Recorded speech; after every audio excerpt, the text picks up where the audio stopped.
দক্ষিণ পূর্ব এশিয়ার ছোট কিন্তু সমৃদ্ধ দেশ ব্রুনাইয়ের দারুস-সালাম ইসলামী রাষ্ট্র হওয়ায় এখানে রমজান মাস জুড়ে ধর্মীয় ভাবগাম্ভীর্যের পাশাপাশি থাকে নানান আয়োজন।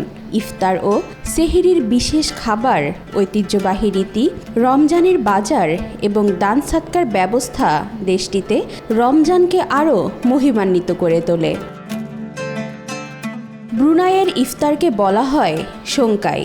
ইফতার টেবিলে দেশটির ঐতিহ্যবাহী ও স্বাস্থ্যকর খাবার দেখা যায়। নাসি কাটক, যা মুরগির মাংস, ভাত ও মশলাদার চিলি সসে তৈরি হয়, এটি এখানে অত্যন্ত জনপ্রিয়। সোটো নামের এক ধরনের স্যুপ, যা মুরগি বা গরুর মাংস, ভার্মিসেলি নুডলস ও মশলা দিয়ে তৈরি, এটিও বেশ প্রচলিত। আমবুয়াত নামে এক ব্যতিক্রমী খাবারও ইফতারে জায়গা পায়, যা সাগো পাম গাছের স্টার্চ দিয়ে তৈরি হয় এবং হাতে পেঁচিয়ে খেতে হয়। সুগন্ধিযুক্ত লাইলা রাইস, যা সাধারণত মাংস ও রোল্ড পাস্তার সাথে পরিবেশন করা হয়, এটি ব্রুনাইবাসীর পছন্দের তালিকায় থাকে। মালয়েশিয়া ও ইন্দোনেশিয়ার খাবারের প্রভাব থাকায় এখানকার ইফতার ও সেহরিতে খেজুর, খুরমা, বুবুর লাম্বাক, নাসি লেমাক, আয়াম পেনিয়াত ও বিভিন্ন ধরনের পরিচ খাওয়ার প্রচলন রয়েছে।